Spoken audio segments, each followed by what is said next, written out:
Okay, so what we have done here is we've built a very basic graph model that's focused on assets, groups, and users, right? So we can see in this graph that Mallory here and Justin are both using the same computer, Mars, right? So folks in the security community know that sharing computers is bad because it often means that one user can elevate to another user's context.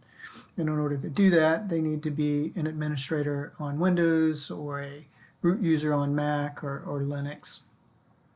And since Justin here is a member of the domain administrators group, which means he can manage Mars as well, Justin can compromise Mallory's account. So when we look at Mallory's account, we also see that she is an administrator on Mars as well.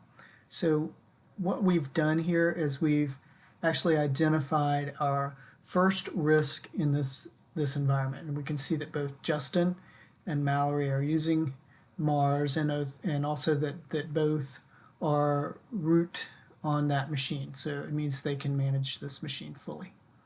So in this case, Mallory can compromise Justin and elevate into Justin's security context. But remember, Justin is a domain administrator, right?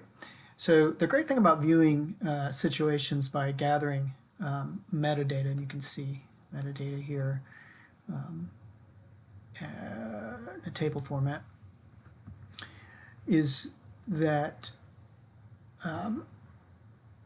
we can identify vulnerabilities and critical assets, and we can add special monitoring for those just by looking at this graph.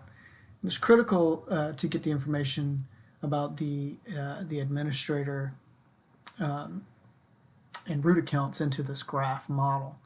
An alternative approach for modeling the information would be to store it as properties on the computer object itself. But generally speaking, these relationships between the nodes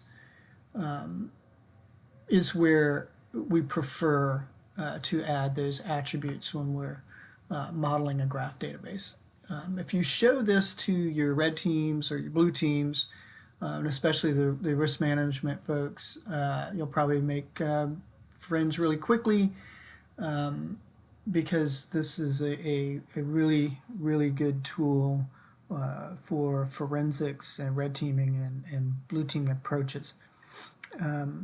We'll talk more about how we actually can get the node and relationship data directly into the graph model using Nmap or Nessus scans in a later video.